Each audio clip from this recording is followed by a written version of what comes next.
Assalamualaikum warahmatullahi wabarakatuh. Alhamdulillahi ala ihsanih wa syukru lahu ala taufiqihi wa amtinanih wa asyhadu an la ilaha illallah wahdahu la syarika lahu ta'ziman li sya'nih wa asyhadu anna Muhammadan abduhu wa rasuluh ad-da'i ila ridwanih wal hadi ila ihsanih sallallahu alaihi wa ala alihi wa ashabihi wa a'wanih wa sallama tasliman katsiran. Alhamdulillah, selalu kita memuji Allah Subhanahu wa taala, kita memuji kesempurnaannya, memuji kesempurnaan sifat-sifat dan asma-Nya yang husna yang Allah sematkan pada dirinya. Sekaligus kita memuji kesempurnaan perbuatan-perbuatan Allah yang selalu di bawah keadilan dan ada hikmah, ada karunia di dalamnya. Sekaligus kita bersyukur kepadanya Subhanahu wa ta'ala bahwa hingga hari ini Allah memberikan kita nikmat yang begitu besar dan begitu banyak yang tiada mungkin kita mampu untuk menghitung nikmat tersebut satu persatu. Wa in ta'uddu ni'matallahi la tuhsuha. Jika kalian ingin menghitung, memperinci seluruh apa yang Allah berikan kepada kita, maka kita tidak akan mampu untuk menghitungnya satu persatu.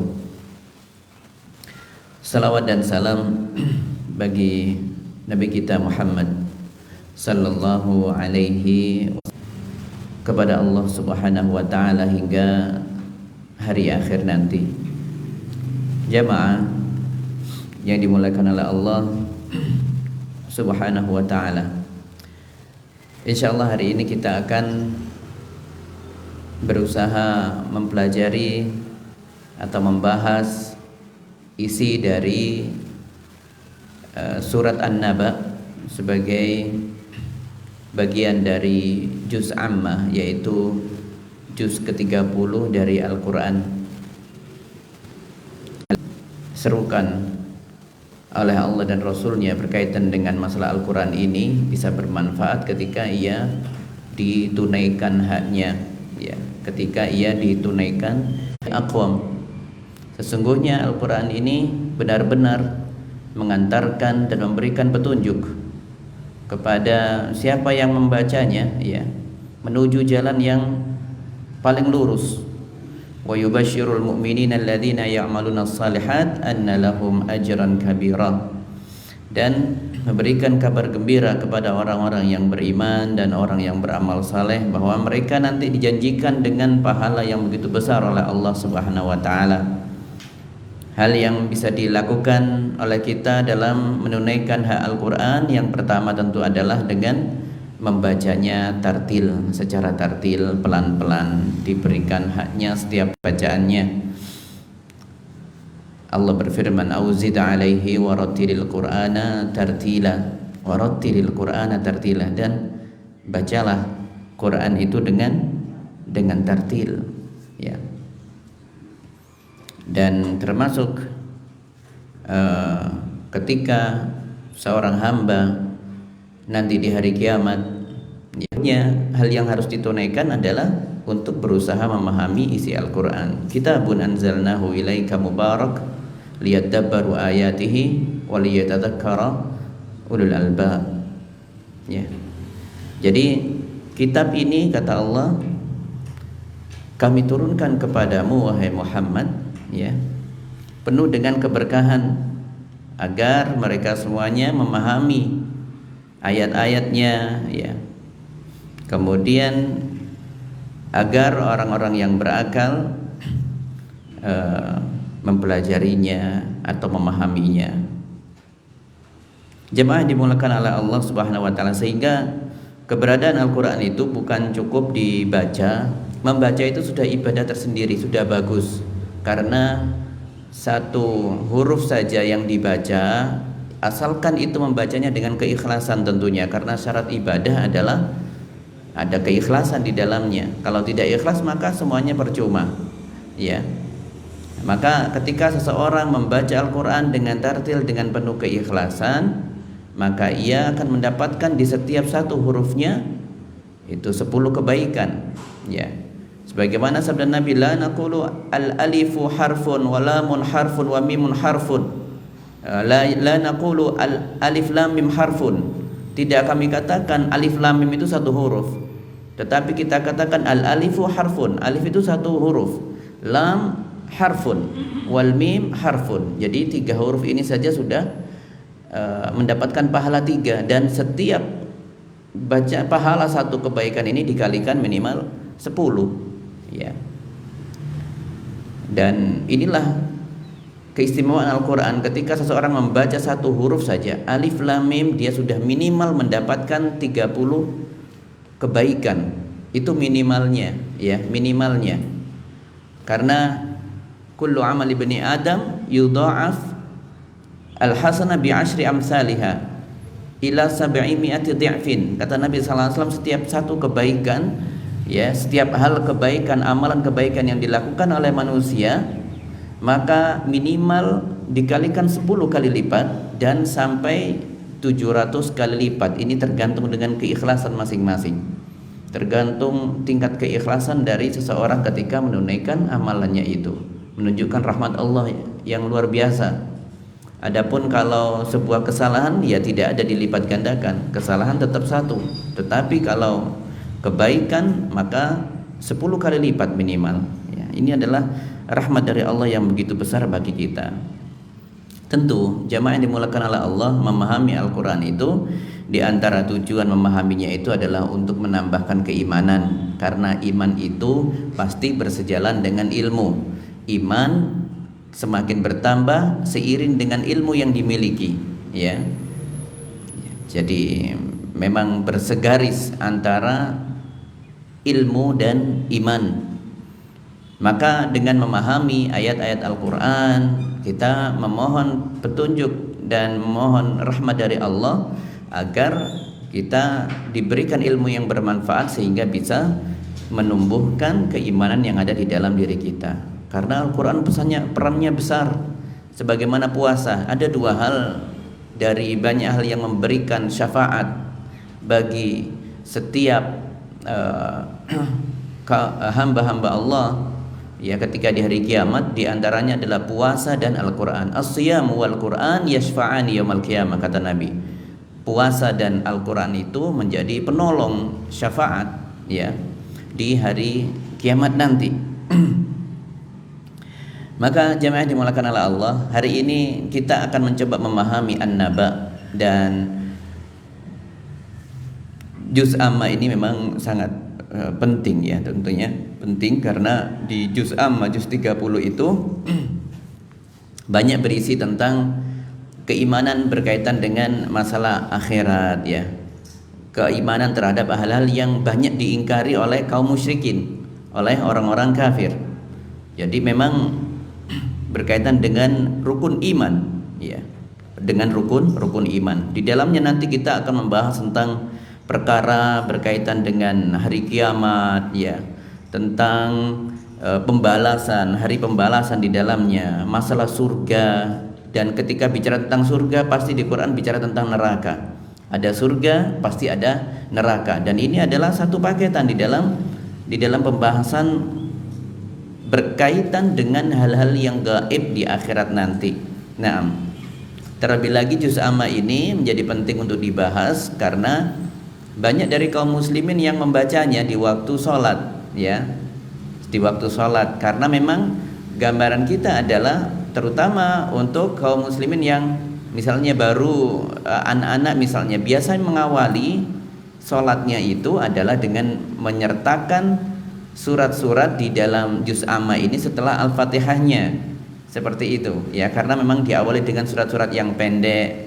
Adapun yang panjang paling hanya berapa ayat, ada 30 dan paling 1 lembar 1/4, dan tidak sampai berlembar-lembar seperti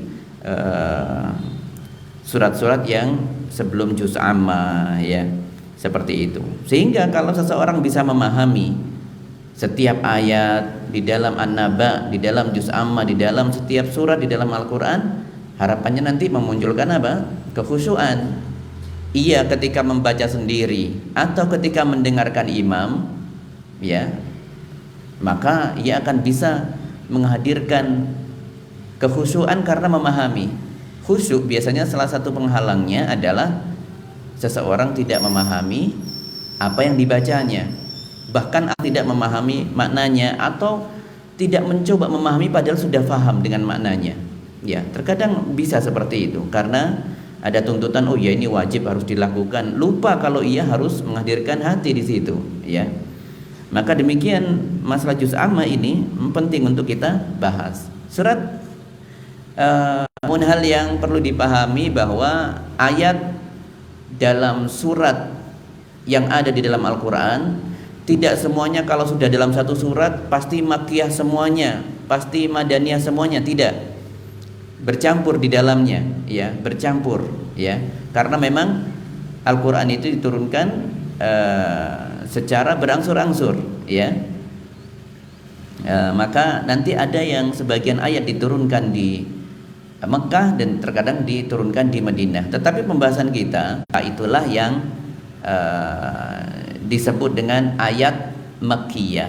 Meskipun turunnya di Madinah, meskipun ia tinggalnya di Madinah saat itu, Nabi adanya misalnya tinggal di Madinah, kemudian ayatnya berarti kalau sudah tinggal di Madinah itu kan sudah setelah hijrah, kemudian turun ayatnya di Mekah padahal Nabi sudah posisi hijrah di Madinah, maka ketika turunnya di Mekah tidak disebut Makkiyah, ia tetap disebut dengan Madaniyah karena fasenya fase-fase setelah hijrah, ya, fase-fase setelah hijrah. Seperti surat yang sering kita baca An-Nasr itu, idza jaa nasrullahi wal fath, ketika datang pertolongan Allah dan kemenangan dari Allah, bahwa kau melihat nanti ada banyak orang masuk Islam berbondong-bondong, ya, wa ra'aitan nasa yadkhuluna fi dinillahi afwaja, kemudian fasabbih bihamdi rabbika wastaghfir innahu kana tawwaba. Naam, innahu kana tawwaba. Kalau kita melihat di sini Fathu Mekah, ya, ditaklukkannya kota Mekah itu adalah ketika Nabi ada di mana? Ada di Madinah. Nabi sudah hijrah di Madinah bahkan tahun ke-8, 3 tahun sebelum wafatnya beliau sallallahu alaihi wasallam. Kota Makkah itu ditaklukkan dengan izin Allah Subhanahu wa taala. Oleh karenanya Ibnu Abbas ketika mentafsirkan ayat ini bukan hanya bicara tentang kemenangan yang dijanjikan Allah untuk kemenangan Fathu Makkah itu, tetapi ini menunjukkan masa Nabi akan berakhir. Oleh karena setelah itu 3 tahun Nabi sallallahu alaihi wasallam meninggal, ya, 3 tahun setelah kemenangan itu. Tapi bahasan kita adalah tahun ini Fathu Makkah itu adalah tahun ke-8 Hijriyah, berarti sudah di Madinah selama 8 tahun. Maka ayat tersebut itu disebut dengan Madaniyah, ya. Adapun dari sisi tempat memang diturunkan ketika di Mekah, tetapi dari sisi di fase mana, fase setelah hijrah atau sebelum hijrah, maka itu dikategorikan Madaniyah. Nah, seperti itu. Sama dengan perintah zakat misalnya, ya. Surat Sabbih isma rabbikal qad aflaha man tazakka, ya. Qad aflaha man tazakka. Di situ di antara penafsir menyebutkan beruntunglah orang-orang yang menunaikan zakat. Nah, beruntunglah orang-orang yang menunaikan zakat. Nah, sedangkan syariat zakat itu kapan diturunkan? Syariat zakat baru turun, diperintahkan oleh Allah adalah ketika ada di kota Madinah tahun 2 Hijriyah. Berarti Nabi ada fasenya di mana? Di fase Madinah. Berarti ayatnya itu adalah ayat Madaniyah. Padahal itu di surat apa itu? Al-A'la itu kan tertulis Makkiyah suratnya. Tetapi apakah Makkiyah semua di dalamnya? Tidak. Ada yang Makkiyah berkaitan dengan ancaman bagi orang-orang kafir, ya. Itu adalah Makkiyah. Tetapi di ayat ini untuk masalah zakat zakat tidak diturunkan kecuali syariat telah berlaku untuk mereka, yaitu dimulai tahun kedua Hijriyah. Maka ayat tersebut qad aflaha man tazakka, maka itu adalah ayat madaniyah, ya. Banyak di dalam ayat-ayat seperti itu, ya. Di dalam juz amma, di dalam surat-surat yang ada di juz amma sama seperti itu. Baik, hari ini kita akan memasuki pembahasan pertama, yaitu surat An-Naba. Maka dibagi menjadi beberapa tema, subtema, gampangannya begitu. Maka membacanya ada yang 5 ayat dulu, ada yang lebih dari 5 ayat. Seperti yang pertama adalah 5 ayat yang pertama, amma yatasaalun 'anin naba'il 'azim alladzi hum fihi mukhtalifun kalla saya'lamun summa kalla saya'lamun. Selesai sampai ini 5 ayat pertama. Ini adalah subtema tentang apa yang menjadi kebingungan orang-orang musyrik di Mekah, ya, yang mengingkari masalah hari kiamat ini, ya. Jadi memang ini terjadi masalah ini, mereka bingung dengan ini, mempertanyakan, ribut satu dengan yang lainnya, berselisih satu dengan yang lainnya. Amma yatasaalun artinya adalah apa yang mereka saling bertanya satu dengan yang lainnya. Jadi orang kafir Quraisy saling berselisih masalah hari kiamat, ya. Amma yatasaalun, apa yang mereka saling bertanya-tanya. Anin naba'il azim, yaitu tentang berita yang besar. Alladzina hum fihi mukhtalifun, yang mana mereka berselisih di dalamnya.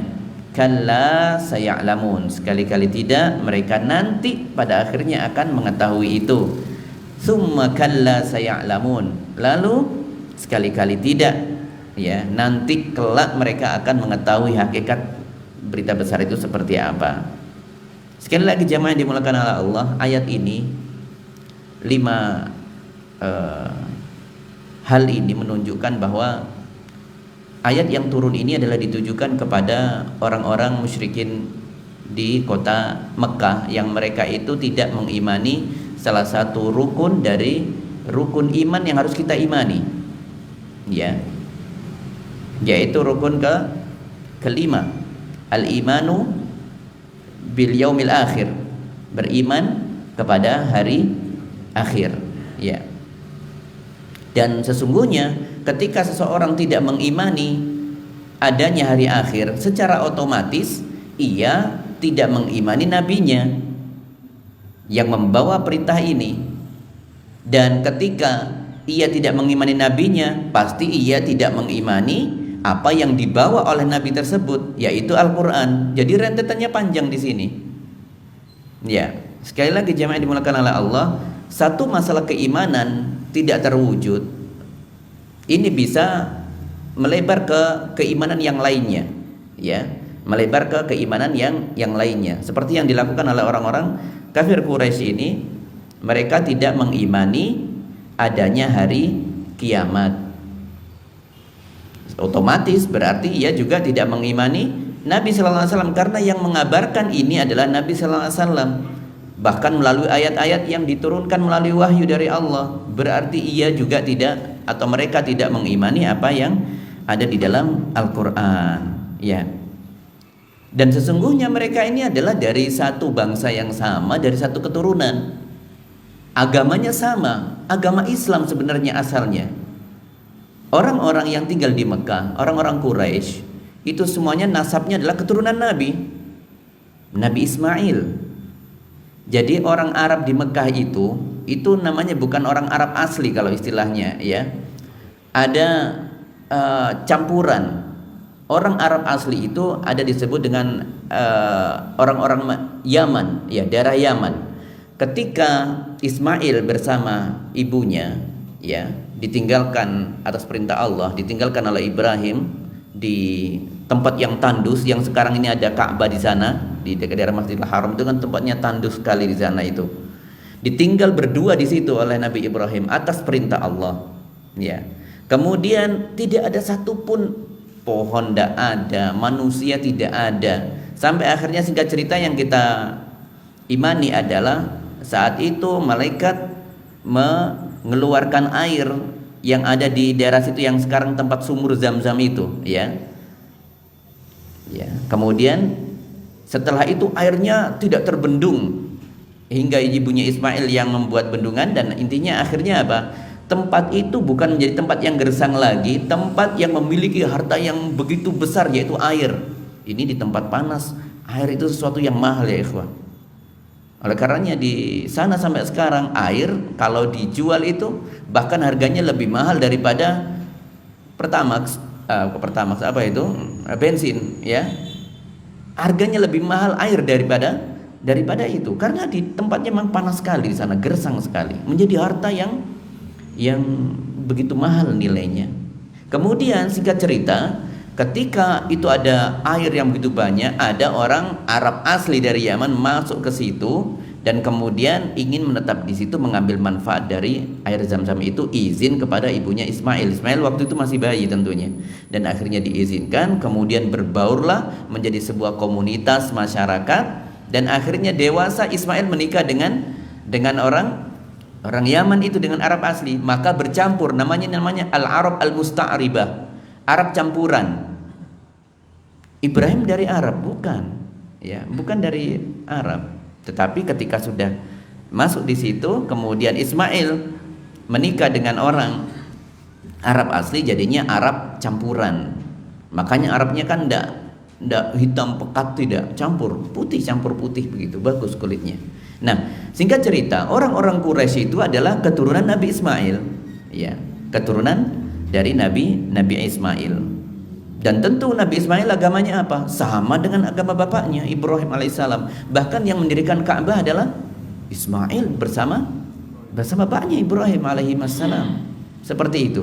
Artinya agama tauhid ada, tetapi memang perjalanan agama tauhid itu sudah selalu mengalami lama sekali itu agama tauhid berjalan. Namun kemudian di masa-masa sebelum diutusnya Nabi Nuh itu orang-orang mulai mengagungkan manusia, membuat gambarnya, membuat patungnya, akhirnya disembah, intinya begitu. Ketauhidan semakin merosot di situ. Nah, ini juga terjadi pada orang-orang Quraisy. Akhirnya apa? Mereka haji. Ya, kita semuanya belum haji, mereka orang-orang Quraisy, kafir Quraisy sudah haji duluan, karena mereka sesungguhnya percaya dengan agama Islam, dan mereka menganut agama Islam. Hanya saja mereka akhirnya mencampur adukkan antara yang hak dengan yang batil, antara yang tauhid dengan kesyirikan. Asalnya menyembah Allah, masih menyembah Allah, ya, masih menyembah Allah. Orang kafir itu menyembah Allah. Hanya saja dalam prakteknya ternyata apa? Semakin banyak menyediakan ragam patung-patung yang ada di sekitar Ka'bah itu untuk disembah. Ada sekitar 300-an patung ada di situ. Ya, itu yang dihancurkan Ali radhiyallahu anha. Pernah menghancurkan seperti itu di masa-masa sebelum Haji Wada itu. Di situ bahasan kita adalah orang-orang Quraisy itu adalah Islam asalnya, tetapi kemudian tercampur dengan kesyirikan. Termasuk tokohnya siapa? Abu Jahal, Abu Lahab, Al-Walid Ibnul Mughirah, bapaknya Khalid bin Walid. Khalid bin Walid pahlawan Islam, meninggal dalam keadaan syahid meskipun matinya ada di atas kasur, tapi pahlawan perang yang begitu besar jasanya, ya, begitu besar jasanya terhadap terhadap umat Islam, tetapi meninggalnya di atas kasur, tapi ia syahid, ya. Kemudian bapaknya tidak Islam, musyrik. Sama dengan pembesar yang lain, Abu Jahal, Abu Lahab, sama. Itu adalah pembesar kafir Quraisy. Apakah mereka itu murni penyembah berhala? Tidak, mereka menyembah Allah juga. Ya. Kalau kita melihat perjalanan mereka, ya, orang-orang kafir Quraisy itu seperti itu. Mereka dasarnya adalah agama Islam, tetapi ada persembahan kepada patung-patung atau kepada berhala-berhala. Sekali lagi jemaah yang dimuliakan oleh Allah, setiap nabi itu yang dibawa agamanya adalah agama Islam, tidak ada agama yang lain. Sebagaimana yang disampaikan oleh Nabi sallallahu alaihi wasallam, al-anbiya'u ikhwah li'allat. Ya, abuhum wahid, ummuhum syatta, wa dinuhum wahid. Bahwasanya para nabi itu semuanya saudara. Semuanya saudara. Dari satu ayah, ibunya yang berbeda-beda dan agamanya satu. Ya, maksudnya adalah di situ adalah agamanya satu, Islam semuanya. Dari Adam, Nuh, Hud, Saleh, semuanya satu, yaitu agama Islam. Yang dibawa Musa, Islam. Yang dibawa oleh Isa alaihissalam, Islam, ya. Dan tentunya dari yang dibawa Nabi kita adalah juga Islam. Hanya yang membedakan adalah syariatnya. Likullin ja'alna minkum syir'atan wa minhaja. Setiap agama, setiap syariatnya itu berbeda-beda. Setiap golongan, setiap umat yang dibawa oleh nabi-nabi yang berbeda itu memiliki syariat yang berbeda-beda. Ya. Tetapi agamanya satu, yaitu agama Islam. Karena hal yang sama adalah innad dina indallahi al-Islam. Agama satu-satunya yang diridhoi adalah agama Islam. Nah, bahkan nanti Isa al-Masih, ya, yaitu Nabi Isa ketika dibangkitkan nanti, ya, sebagai tanda hari kiamat, ya, setelah Imam Mahdi sudah keluar, ya, kemudian Isa al-Masih turun di Damaskus nanti, maka saat itu akan memusnahkan Dajjal. Kemudian setelah itu juga akan mengislamkan, mendakwakan Islam ke seluruh dunia, mengislamkan semuanya. Babi-babi dihancurkan semuanya, salib-salib dihancurkan semuanya. Yang menjadi simbol-simbol perusak akidahnya Nabi Isa, itu kan yang merusak adalah simbol-simbol seperti salib dan juga babi. Babi itu binatang tidak bersalah sebenarnya, ya, tetapi itu menjadi simbol kerusakan akidah orang-orang Nasrani. Karena apa? Karena mereka menghalalkan babi yang diharamkan oleh agama Islam. Seperti itu, ya. Dan agama Nabi Isa nanti, ya, adalah Islam tetap. Bahkan nanti ketika beliau turun dari langit, ya, kemudian berpegangan kedua tangannya kepada sayap malaikat, ikut sholat subuh di Damaskus itu, di belakangnya Imam Mahdi. Dan ketika nanti selama sekian tahun kenikmatan di dunia itu, setelah masa-masa jaya, kemudian beliau dipanggil oleh Allah, baru meninggal nanti, ya, meninggal nanti itu disolati oleh kaum muslimin sedunia, disolati, ya, subhanallah. Yang menyolatkan adalah kaum muslimin. Beliau menjalankan syariatnya Nabi kita Muhammad sallallahu alaihi wasallam, ya. Baik. Kemudian hal yang membuktikan bahwa mereka hakikatnya adalah orang-orang yang bertauhid asalnya, ya, sebelum kerasukan atau tercampuri dengan akidah-akidah yang rusak dalam orang kafir Quraisy, adalah dulu kita pernah mendengar ceritanya Abraha. Abraha itu ada semacam pasukan besar, pasukan bergajah, ya, atau pasukan besar itu yang hendak menyerang Ka'bah. Dan ini di masa kakeknya Nabi Muhammad sallallahu alaihi wasallam, yaitu Abdul Muttalib, ya. Abdul Muttalib ini adalah orang yang mulia, kakeknya Nabi Muhammad sallallahu alaihi wasallam. Hal yang menjadi kemuliaan orang Quraisy apa? Orang Quraisy itu kan orang yang tinggal di sekitar Ka'bah itu. Ka'bah sudah ada sejak Nabi Ibrahim dan Ismail saat itu. Hal yang paling mulia adalah orang yang tinggal di situ menjaga Ka'bah. Ini adalah kemuliaan yang tertinggi saat itu. Oleh karenanya ketika Abraha mau menghancurkan Ka'bah itu, buat onar dulu, mencuri onta-ontanya Abdul Muttalib. Orang-orang Quraisy itu ontanya dicuri semuanya, termasuk punyanya Abdul Muttalib. Dalam jumlah yang besar sekali ontanya diambil. Tapi kemudian Abdul Muttalib ingin mengambil haknya, mendatangi Abraha. Wahai Abraha, kembalikan onta-ontaku, itu punya aku, katanya. Abraha yang diharapkan bukan itu. Yang diharapkan adalah, kenapa kau mau menyerang Ka'bah? Pertanyaannya seperti itu yang diharapkan. Ternyata yang dia takutkan oleh Abdul Muttalib ini bukan masalah itu. Saya tidak takut Ka'bah itu dihancurkan. Kamu mau menghancurkan Ka'bah, kami tidak takut, ya. Kami tidak takut. Yang saya khawatir adalah onta-ontaku. Ini yang membuat heran ini. Ini kenapa kok ribut dengan ontanya, kok nggak mau menjaga Ka'bahnya? Ternyata apa kata Abdul Muttalib begini, ana rabbul ibil, onta-onta itu aku pemiliknya, akulah yang memilikinya. Amal Ka'bah, Allahu rabbul Ka'bah. Adapun yang Ka'bah itu Allah pemiliknya dan pasti Allah menjaganya. Selesai. Subhanallah. Artinya apa? Abdul Muttalib itu adalah orang yang bertauhid, orang yang meyakini adanya Allah Subhanahu wa taala sebagai pencipta, pemilik dan pengatur semua alam semesta ini, ya. Itulah orang-orang, gambaran orang-orang Quraisy. Bahkan mereka berhaji, tadi kita sudah sebutkan, mereka berhaji. Cuman mereka hajinya akhirnya mengalami kemerosotan juga, mulai mengarang-arang. Pokoknya ada karangan satu, ada usaha mengarang ibadah satu, nanti akan menyebar ke yang lainnya. Makanya agama Islam sangat menutup pintu untuk membuat ibadah yang dikarang-karang yang tidak pernah ada dalam Nabi sallallahu alaihi wasallam. Buktinya adalah ketika orang Quraisy itu, orang zaman itu berhaji, ya, orang kafir Quraisy berhaji, laki dan perempuan, mereka akhirnya punya keyakinan apa? Kalau kami berhaji itu harus menggunakan pakaian baru. Karena pakaian yang sudah pernah dipakai meskipun sekali itu sudah ada nodanya, noda dosa pada dirinya. Akhirnya laki-laki kalau tidak bisa beli baju baru untuk berhaji, maka ia telanjang di siang hari, muteri Ka'bah telanjang.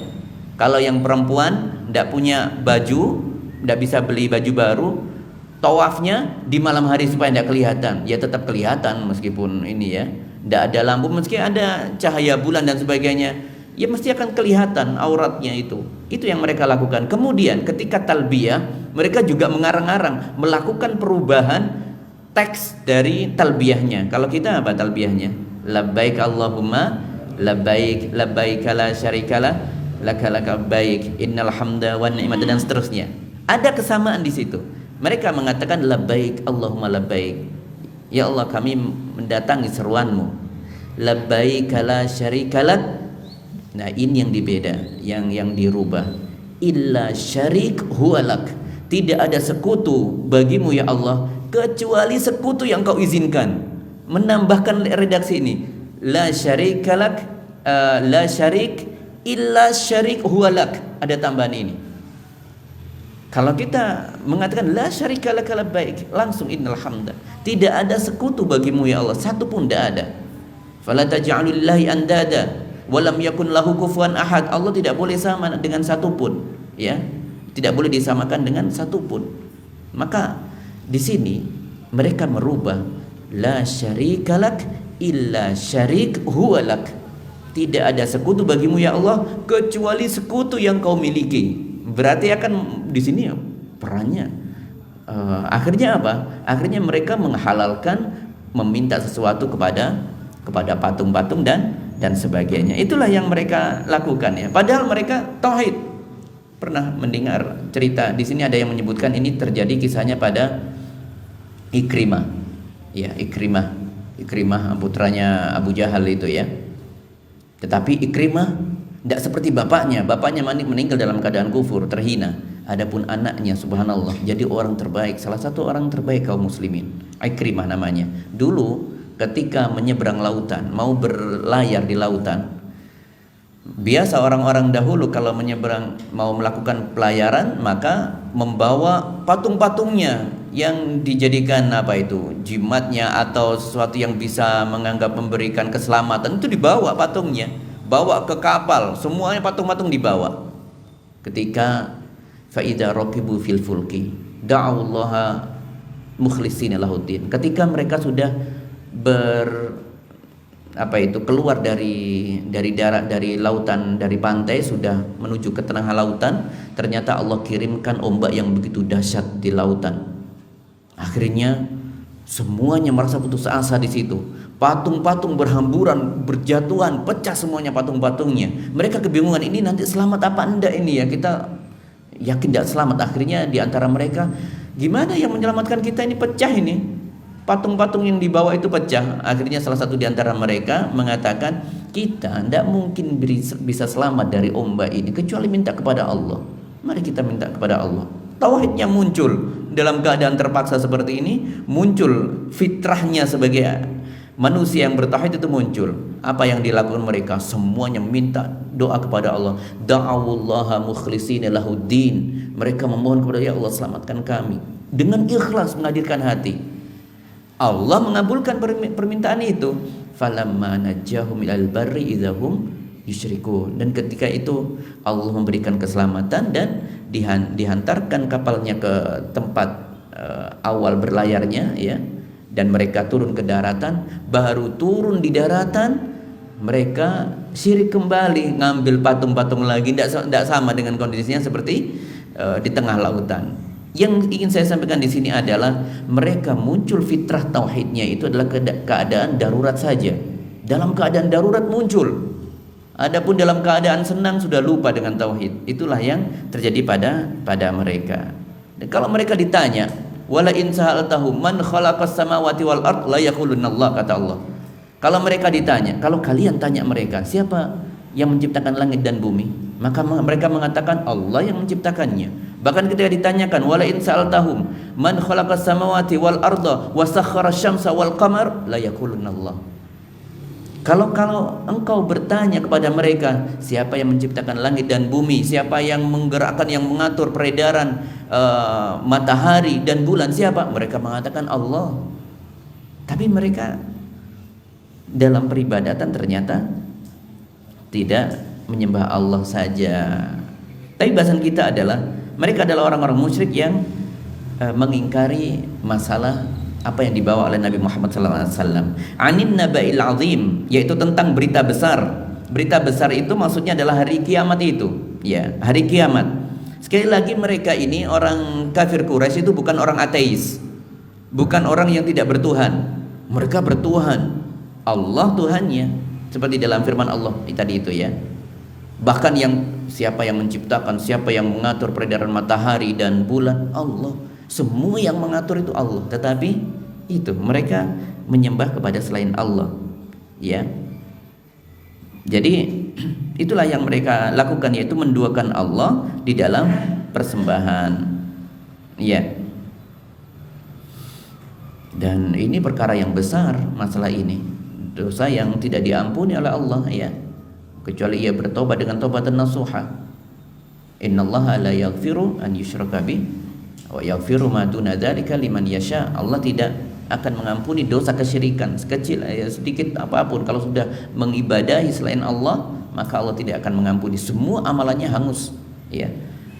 Kalau masih melakukan dosa-dosa yang lain, Allah masih mengampuni, ya. Allah masih mengampuni. Buktinya orang yang pelaku dosa, Allah masih berhak mengazabnya atau berhak tidak mengazabnya, itu terserah Allah.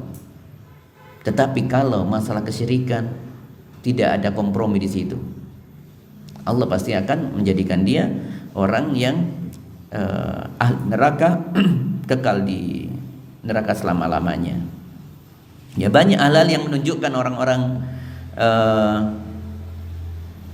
kafir Quraisy itu adalah orang-orang yang menyembah Allah. Mereka tahu Tuhannya itu Allah Subhanahu wa taala. Mereka tidak jarang kok bersumpah dengan atas nama Allah itu, ya. Abu Jahal, ya, ketika mau perang Badar itu bersumpah, wallahi, ya, Allahumma, bahkan berdoa kepada Allah, Allahumma ayyuma at'amuna, ya, siapa orang yang ayyuma aqta'una lirrahim, siapa orang yang paling memutuskan tali silaturahim di antara kita, yang bikin merusak apa namanya itu tatanan masyarakat itu siapa sih, ya. Orang yang paling merusak silaturahim itu siapa di antara kami? Aku atau Muhammad, kata Abu Jahal. Itu doa kepada Allah. Allahumma aqta'una lirrahim wa atana bima lam na'rif. Siapa yang membuat ajaran-ajaran paling baru di situ, yang buat aneh-aneh ajarannya itu? Fa ahinhul ghada. Maka binasakan dia, kata Abu Jahal. Betul, akhirnya Allah kabulkan itu. Tapi yang dibinasakan dirinya, ya. Itu doanya kencang sekali itu, ya. Pede sekali doa kepada Allah. Ya Allah, Allahumma, tulus ikhlas Abu Jahal itu. Allahumma aqta'una lirrahim. Siapa yang paling memutus tali persaudaraan di antara kami ini semuanya. wa ma atana bima la na'rif, kemudian yang buat ajaran-ajaran aneh-aneh, ajaran baharu itu, saya atau Muhammad ya Allah, fa'ahinhu bil ghada, fa'ahinhu al ghada, maka binasakan dia besok. Akhirnya dipertemukan di perang Badar dan Allah kabulkan permintaannya itu, dia binasa, ya, dia binasa. Ya, bahkan di dalam Al-Qur'an Allah menyebutkan, ya, di dalam firman Allah, wa idz qalu, dan ketika mereka berdoa mereka itu, Allahumma in kana hadza huwal haq, kalau Quran ini benar, yang dibawa Muhammad itu memang benar adanya isi semuanya, min indik, di sisimu, fa amtir alaina hijaratan, lempari kami dengan hujan batu ya Allah. Itu nekat sekali orang-orang kafir Quraisy itu, ya. Fa amtir alaina hijaratan minas sama awitina bi'adzabin alim, kalau tidak beri kami azab yang keras ya Allah. Seperti itu. Ini orang yang nantang seperti ini, ya. Ya, dan mereka akan mendapatkan itu tentunya, ya. Jamaah dimulakan oleh Allah, masalah berita ini anin naba'il azim alladzi hum fihi mukhtalifun kalla sayalamun summa kalla sayalamun, mereka tidak mau mengimani intinya masalah hari kiamat ini. Allah meringatkan, iya kamu tidak mengimani tidak apa-apa, tapi nanti kau akan mengetahuinya, nanti di hari kiamat nanti, kalla sayalamun summa kalla sayalamun, itu pasti kamu akan mengetahuinya nanti. Yang kau klaim itu tidak terjadi, ini tidak benar, nanti kau akan mendapatinya itu nyata di hari kiamat nanti, ya. Mereka akan mendapatkan hal itu. Kenapa mereka mengingkari masalah ini, ya ikhwah? Mengingkari hari kebangkitan itu ada alasannya, yaitu mereka tidak mau dimintai pertanggungjawaban atas kesenangan-kesenangan dan hobi mereka yang mereka masih bergelut di dalamnya. Mereka itu suka minum khamar, mereka masih suka berzina, mereka masih suka melakukan kesyirikan. Ini tidak mau mereka mempertanggungjawabkan hal ini di hadapan Allah. Tahu Tuhannya Allah, tapi tidak mau mempertanggungjawabkan ini di hadapan Allah. Makanya mereka mengingkari masalah adanya hari kiamat. Hari kiamat pasti itu hari pembalasan, dan mereka tidak mau diberikan balasan yang pedih, ya. Sudah tahu zina dilarang, khamr dilarang, ya, maka mereka tetap saja melakukan itu, ya. Mereka tetap saja melakukan itu, ya. Kita masuk ke ayat paragraf berikutnya atau sub pembahasan berikutnya. Nah, alam naj'alil arda mihada, ini sudah tema lain ini, ya. Kalau tadi berkaitan dengan apa yang dibincangkan rame oleh orang-orang kafir Quraisy yang mereka mengingkari adanya hari kiamat. Kemudian sekarang tema kedua, ini ingin menunjukkan apa yang sudah Allah ingin menyampaikan, bahwasanya sudah aku atur semuanya. Semua yang ada di alam semesta ini aku yang atur, dan semuanya pasti berisi dengan kebaikan. Sistem yang ada, semua pergerakan siang dan malam, dan semuanya itu yang diatur oleh Allah dengan kesempurnaannya. Siapa yang melanggar pasti akan mendapatkan akibatnya. Gampangnya seperti itu. Alam naj'alil arda mihada, Allah melanjutkan, bukankah kami telah menjadikan bumi sebagai hamparan, wal jibala autada, dan gunung-gunung sebagai pasaknya, wa khalaqnakum azwaja, dan kami menjadikan makhluk itu berpasang-pasangan. Kami menjadikan kalian berpasang-pasangan. Wa ja'alna naumakum subata, dan kami jadikan tidur kalian itu sebagai istirahat bagi kalian. Wa ja'alna laila libasa wa ja'alna nahara ma'asha, malam kami ciptakan itu, kata Allah, adalah untuk tempat istirahat kalian, untuk sebagai pakaian, ya, sebagai pakaian, libasa. Wa ja'alna nahara ma'asha, dan siang itu sebagai waktu untuk mencari mata pencaharian. Jadi memang waktu kerja adalah di siang hari, ya. Wa banaina fawqakum sab'an shidada, dan kami ciptakan 7 langit di atas kalian. Wa ja'alna siraja wahaja, dan kami jadikan pelita yang amat terang, yaitu matahari. Siraja itu pelita yang sangat terang, ya. Wahaja itu yang sangat menyinari, itu maksudnya adalah matahari. Wa anzalna minal mu'sirati ma'an sajjaja, dan kami menciptakan dari awan mendung, ya, awan gumpalan awan hitam itu, yaitu ma'an sajjaja, air yang turun tercurah ke bumi. Linukhrija bihi habba wa nabata, dengannya kami nanti akan menumbuhkan tumbuh-tumbuhan ya, biji-biji dan tumbuh-tumbuhan, wa jannatin alfafa, dan kebun-kebun yang lebat. Ini semuanya adalah dilakukan oleh Allah Subhanahu wa taala untuk kebaikan makhluknya. Allah menciptakan yang pertama, alam naj'alil arda mihada. Allah kata Allah, bukankah aku sudah menciptakan bumi sebagai hamparan? Hamparan itu tidak lekuk-lekuk, semuanya mudah ditaklukkan. Ya, semuanya mudah ditaklukkan. Apalagi sekarang ini, zaman dahulu saja sebelum ada aspal, jalan sudah ada yang rata kok ya. Maksudnya adalah bisa dilewati, tidak seperti kemudian curam-curam semuanya yang tidak bisa digunakan untuk melakukan perjalanan, tidak bisa digunakan untuk tempat tinggal. Tidak, subhanallah, hamparannya luas seperti di padang pasir misalnya. Tidak perlu ada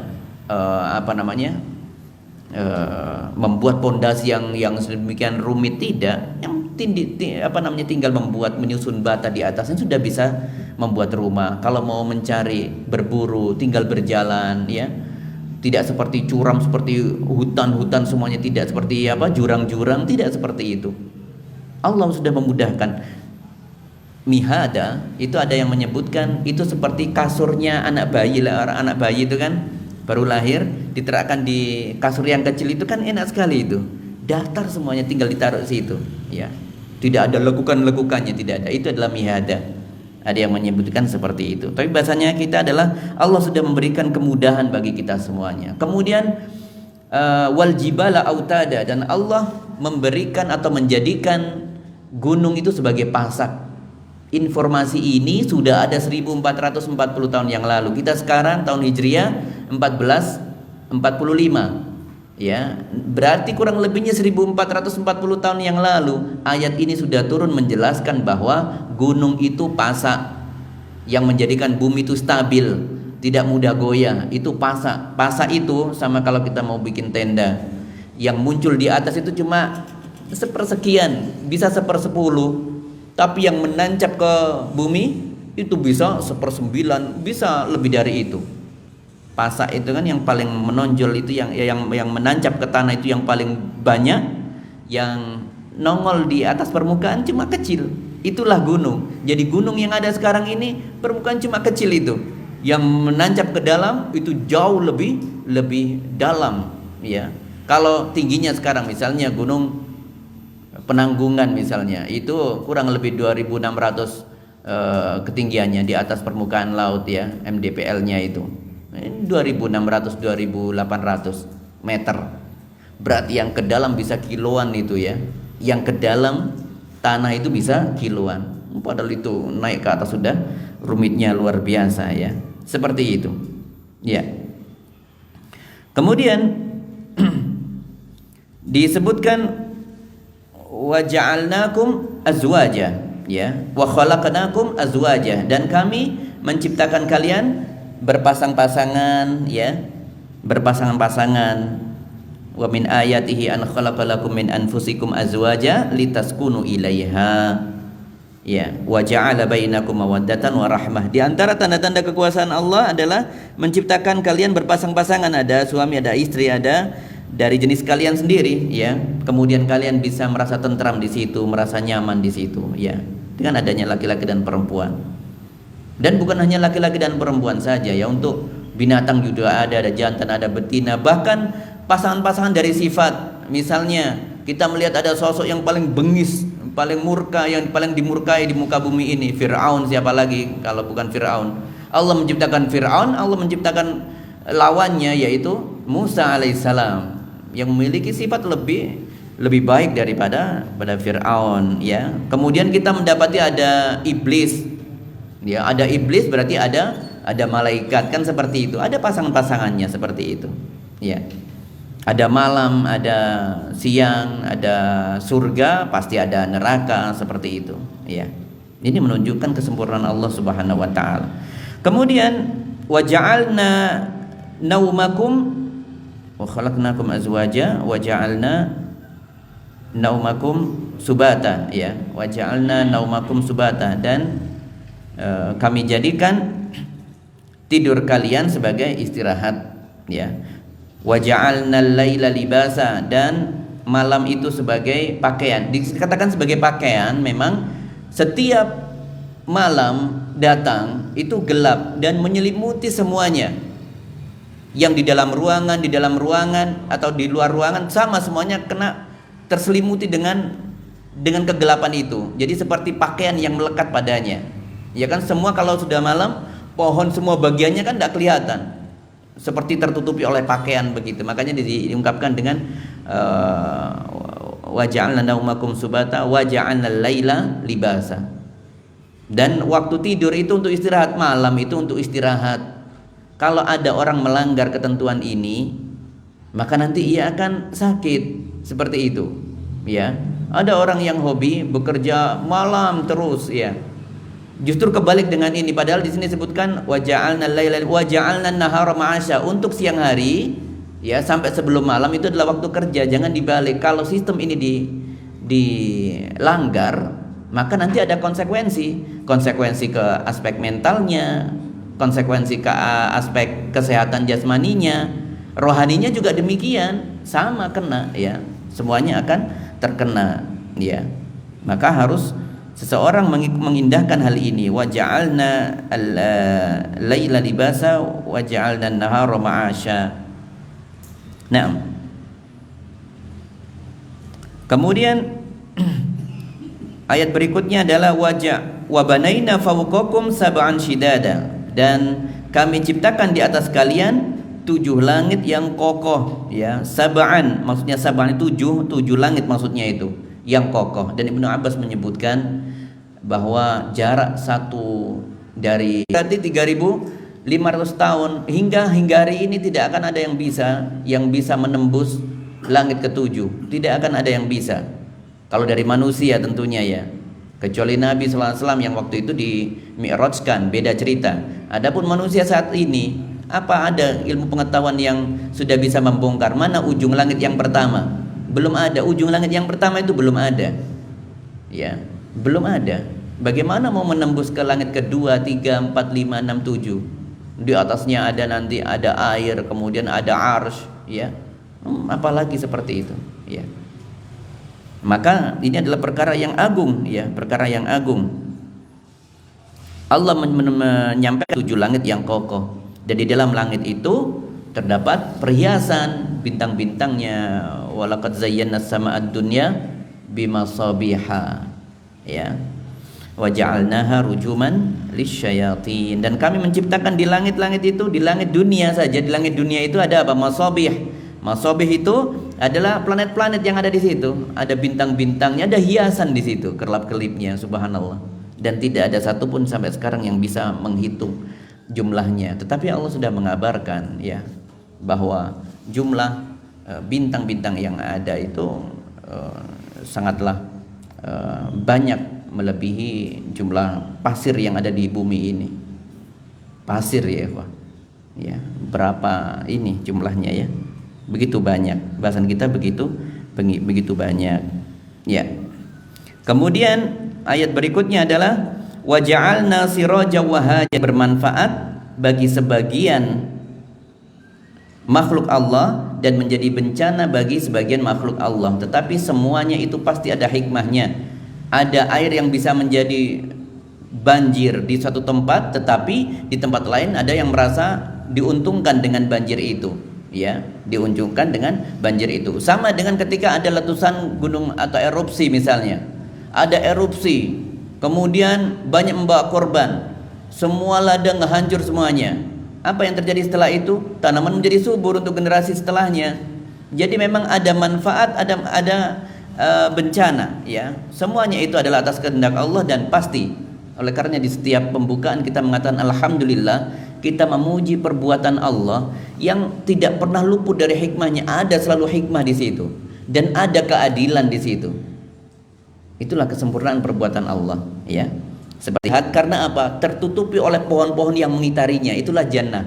Maka surga juga demikian, perkara yang gaib, ya, akan tertutupi dengan pohon-pohonan dan tidak bisa diketahui di dalamnya seperti apa sampai ia masuk betul ke dalamnya. Perkara yang sangat gaib, itu perkara jannah.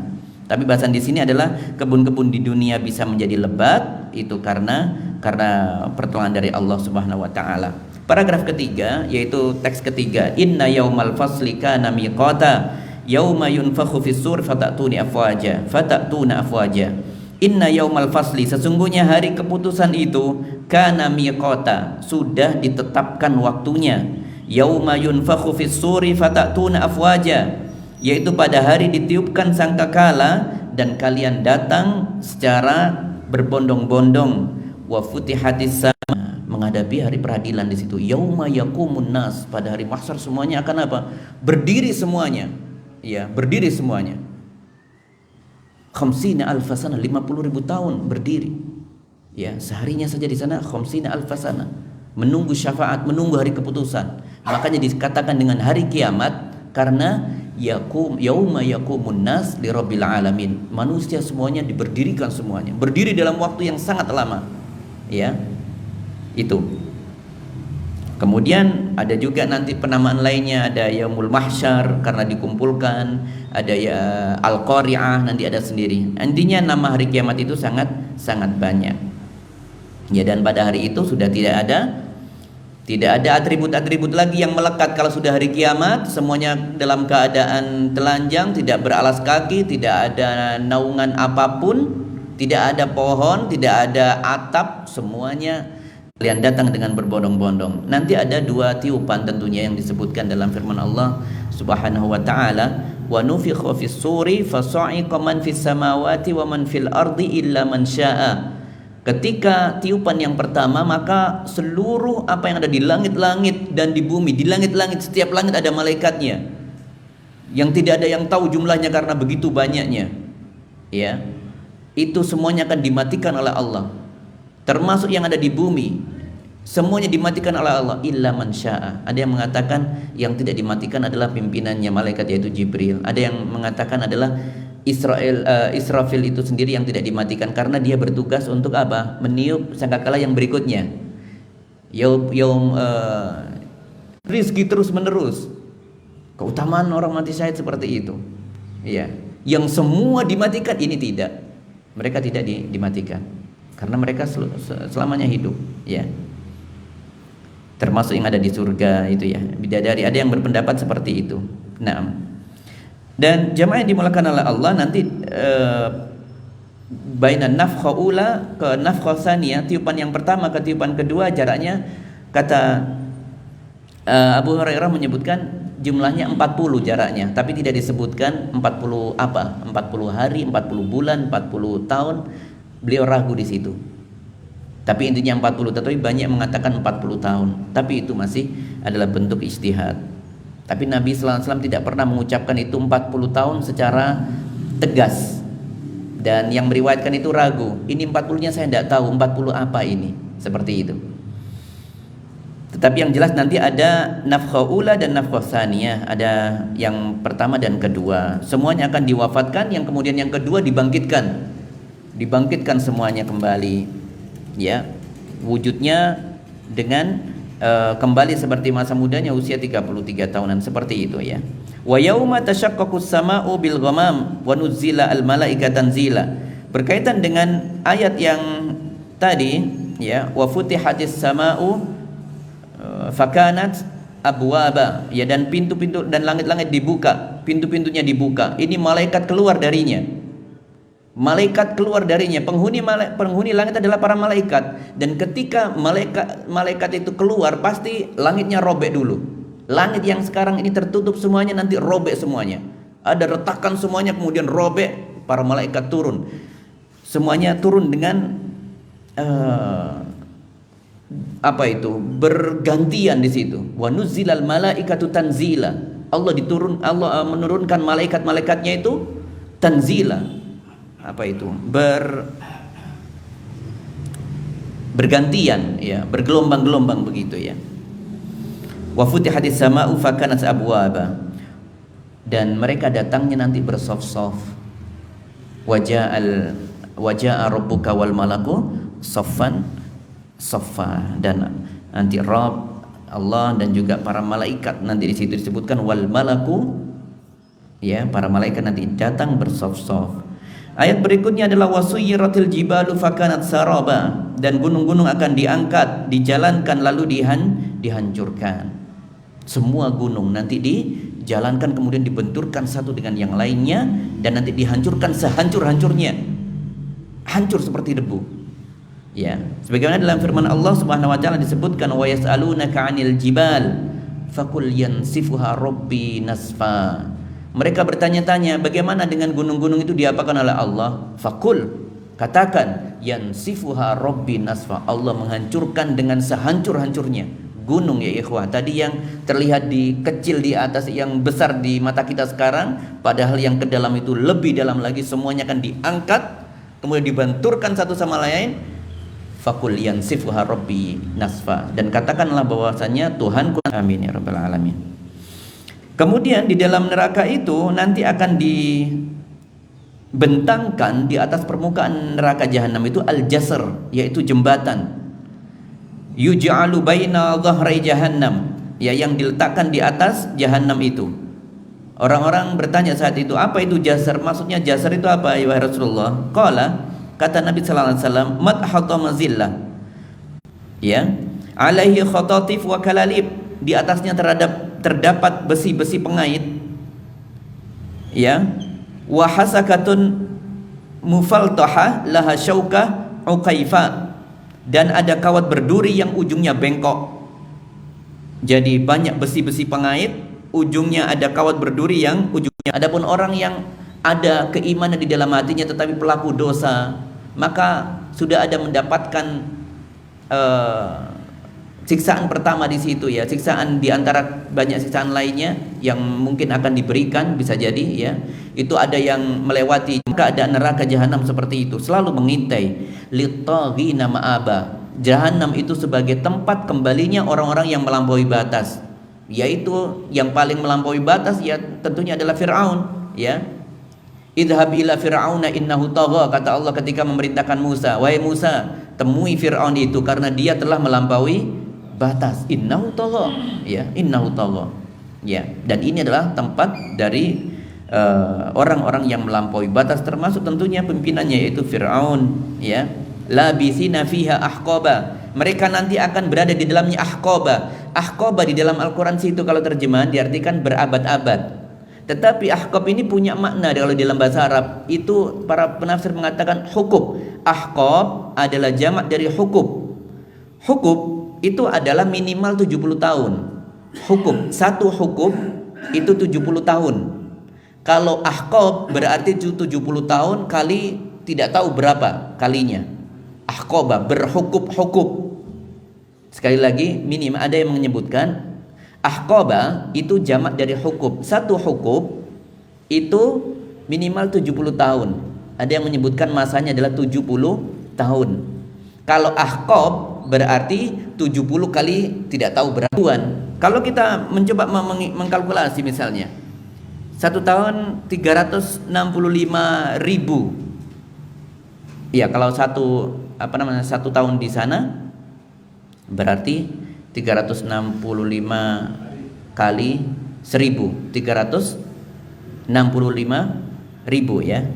Kemudian 365.000 dikali 70 tahun, misalnya kita satu hukum saja, 70 tahun dikali 365.000, kurang lebih berapa sih itu?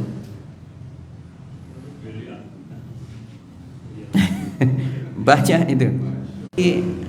Neraka di hari kiamat itu jauh lebih pedih. Kita sekarang subhanallah 60 tahun sudah lamanya, lama sekali waktu yang diberikan, ya.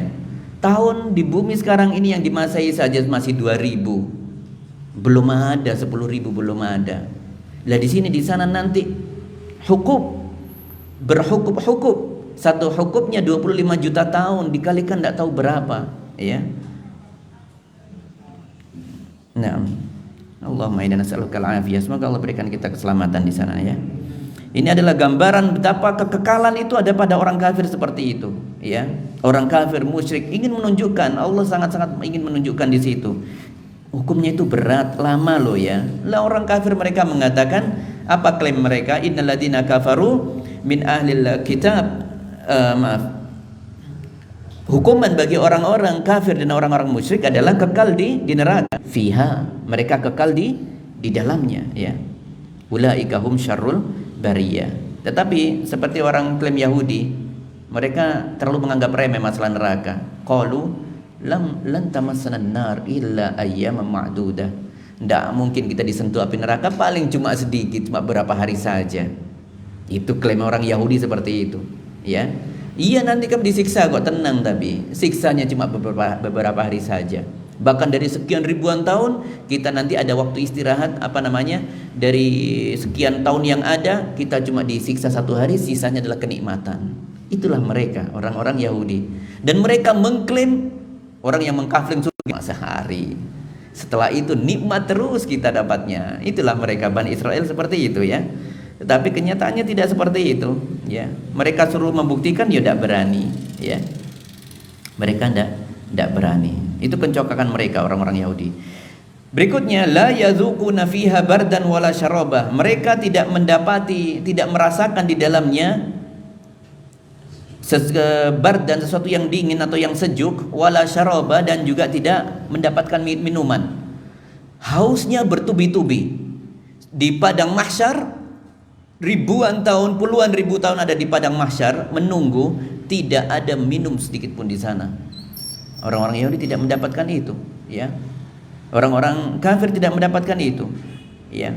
Dan tidak ada kesejukan sama sekali. Bahkan di neraka jahanam tidak ada itu. Apa yang ada di jahanam itu? Illa hamiman wa ghassaqa. Kecuali di situ apa? Air nanah, ya. Air nanah, ya, air yang mendidih, ya. Air yang mendidih dan air nanah, ya. Dan nanahnya itu nanah yang dingin sekali. Jadi di neraka nanti ada yang panas sekali, ada yang dingin sekali. Panas itu menghancurkan, dingin itu juga menghancurkan. Bayangan orang-orang, oh neraka itu pasti panas, tidak. Dingin itu juga menghancurkan. Kalau kita melihat ada di sebuah negara, misalnya di Siberia atau di mana, orang tinggal di sana susah loh, ya. Kalau keluar atas apa yang mereka lakukan, itu balasan yang sesuai dengan yang mereka lakukan di bumi. Naam. Jazaa'u wifaqa. Kemudian ayat berikutnya apa itu? Innahum kanu la yarjuna hisaba. Ini sudah tadi kita sebut. Mereka dulu tidak mau mengimani tidak mau mempertanggungjawabkan apa yang dilakukannya. Tidak mau dihisab mereka itu.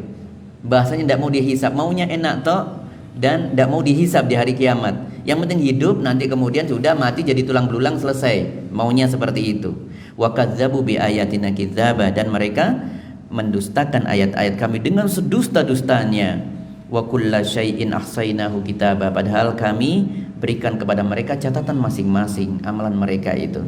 Dan ketika mereka mendapatinya apa? Allah memberikan perkataan yang sangat-sangat membuat mereka sangat sakit, dan ini adalah kalimat yang paling menyakitkan. Hukuman yang menyakitkan bagi ahli neraka adalah ini. Fazuku, rasakan ini siksa neraka ini. Falan nazidakum illa adzaba. Kami tidak akan tambahkan kecuali dengan tambahan yang lebih pedih dan lebih pedih. Tidak ada masa jeda untuk dilonggarkan sedikit sisanya, tidak, tetapi selalu naik terus, naik terus, naik terus, tidak ada henti-hentinya. Subhanallah, ini adalah perkataan yang paling dibenci, paling menakutkan adalah kata ini bagi ahli neraka. Nah, kemudian kita masuk yang terakhir, innalil muttaqina mafaza, dan ini adalah metodenya Al-Quran. Kalau sudah habis menyebut masalah neraka, baru menyebut masalah surga. Kalau ada surga, nanti ada itu, ada perintah untuk menghindari, maka ada motivasi untuk mendekati hal-hal yang baik. Ya, itu seperti itu, metode Al-Quran seperti itu. Setelah menjelaskan tentang pedihnya neraka jahanam, baru sekarang masalah surga. Innalil muttaqina mafaza. Sungguhnya orang yang bertakwa mendapatkan kemenangan. Hadaiqa wa a'naba, ada kebun-kebun dan buah anggur di dalamnya. Ini menunjukkan buah anggur adalah buah yang istimewa. Anggur di surga ini disebut secara khusus. Buah anggur di surga ini nanti menjadi buah yang istimewa nanti, seperti ini. Berbeda dengan anggur-anggur yang di bumi tentunya. Sekali lagi, surga tidak ada yang mengetahuinya sama sekali, ya. Manusia tidak ada yang mengetahui sama sekali. Baru bisa mengetahui nikmatnya seperti apa kalau sudah melihat apa yang ada di dalamnya. Wa kawaiba atrab, di usia-usia puncak-puncak kecantikan wanita, yaitu usia 30 tahunan, 30 sampai 33. Itu usia yang paling segar-segarnya, puncak kesegaran seorang wanita dari situ. Wa ka'san dihaqo, dan kemudian di surga berisi apa itu namanya? Gelas-gelas ya. Gelas-gelas wa ka'san dihaqo yang penuh dengan minuman. La yasma'una fiha lagwan wala kidzaba, dan di surga tidak ada perkataan-perkataan yang dusta, perkataan yang sia-sia, tidak ada. Ghibah tidak ada, kedengkian tidak ada. Sudah dicabutkan seluruh rasa dengki, rasa permusuhan dicabut. Seperti pernah kita mendengar Allah tertawa terhadap dua hambanya, yang satu membunuhnya dan kemudian jazaan min rabbika ata'an hisaba, sebagai balasan dari Tuhanmu dan pemberian yang cukup banyak ya, yang sangat banyak pemberian di sana. Yang terakhir, Rabbis samawati wal ardi wa ma bainahumar rahman la yamlikuna minhu khitaba, yaitu Tuhan yang memelihara langit dan bumi dan apa yang ada di antara keduanya, yang maha pemurah ya. La yamlikuna minhu khitaba, mereka tidak bicara dengan dia, tidak ada satupun, semua dalam keadaan hening, tidak ada yang berbicara dengan Allah, ngomong kepada Allah, tidak ada. Apalagi ada orang-orang sekarang mengatakan, oh nanti nanti saya akan minta Allah, kalau kalian belum masuk surga, maka saya tidak mau masuk surga duluan. Saya mau masuk surga kalau ini ya, saya sampaikan ke Allah nanti. Sampai sedikit pun di antara mereka hening sunyi. Illa man adinalahur rahman, kecuali siapa yang diizinkan oleh Allah Subhanahu wa taala. Wa qala shawaba, dan ia mengucapkan perkataan yang benar. Wa dzalikal yaumul haq, itulah hari yang pasti terjadi. Faman syaa'a attakhadha ila rabbih ma'aba, maka barang siapa yang menghendaki, niscaya ia menempuh jalan kembali kepada Tuhannya. Inna, manusia itu melihat ma qaddamat, apa yang telah diperbuatnya itu ditampakkan semua oleh Allah. Ma qaddamat yadah, yang ditampakkan, yang telah diperbuat oleh kedua tangannya. Wa yaqulul kafir, dan inilah penyesalan dari orang-orang kafir, ya laitani kuntu turaba, andaikan aku ini adalah sebagai, nanti itu yuqadus syad al-jalha minasyad al-qarna ya, kambing yang bertanduk yang dulu pernah nyeruduk saudaranya sesama kambing, itu dibalas berapa kali serudukannya, dikisos persis seperti di dunia. Kalau pernah melukai matanya saudaranya kambing itu, maka nanti di sana juga dibalas. Setelah itu dihancurkan dua-duanya. Semua binatang yang pernah menyakiti satu dengan yang lainnya, ya serang menyerang, akan dibalaskan. Tapi akhirnya yang berbeda. Kalau binatang setelah ditunaikan kisasnya itu, maka semuanya dihancurkan oleh Allah, hancur lebur, tidak ada hisab. Ya, tidak ada hisab buat mereka. Beda dengan orang yang zalim di dunia, orang yang melakukan kezaliman kepada satu orang, dua orang, apalagi kepada rakyat banyak, wah itu sudah besar itu siksanya ya. Yang mendolimi, kemudian di dunia objeknya banyak, korbannya, maka seluruh korbannya nanti akan dimintakan untuk membalasnya seperti itu, bisa seperti itu ya. Beda dengan binatang. Nah, beda dengan binatang. Inilah jamaah yang dimulakan oleh Allah. Berghibah, membicarakan orang lain, membicarakan aib orang lain, seperti itu. Tidak juga mudah mendolimi orang lain. Ia juga tidak mudah-mudah berucap kotor, tetapi ia hiasi lidahnya dengan bidzikrillah, dengan berzikir kepada Allah, membaca ayat-ayat Al-Quran, berzikir pagi dan petang dan seterusnya. Hadza wallahu a'lam bishawab.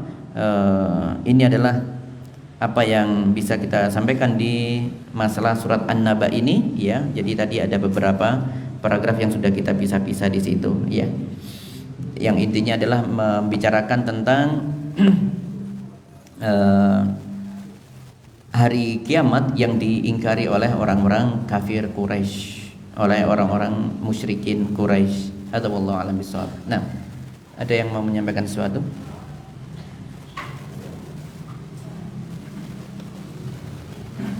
Jadi harapannya nanti tetap butuh terjemah banyak ya. Ya, hari kiamat tadi kenapa disebut dengan hari kiamat? Karena semua manusia diberdirikan ya, yauma yaqumun nasu lirabbil alamin, pada hari di mana seluruh manusia berdiri menunggu nasibnya masing-masing ya, menunggu nasibnya masing-masing. Ya, seperti itu. Atau wallahualam bishawab. Semoga nanti ya ini bermanfaat untuk kita semuanya, dan ketika imamnya membacakan ini maka kita bisa menghayati betul ya. Bisa, oh ini ya, dan itu sebagai pengingat bagi kita, bagi pengingat, oh ini dahsyatnya hari kiamat. Ini loh kalau diingkari itu, oh hukumannya itu kejam ya, hukumannya itu sangat pedih ya. Ahqaba, kalau kita mendengar kata ahqaba, apa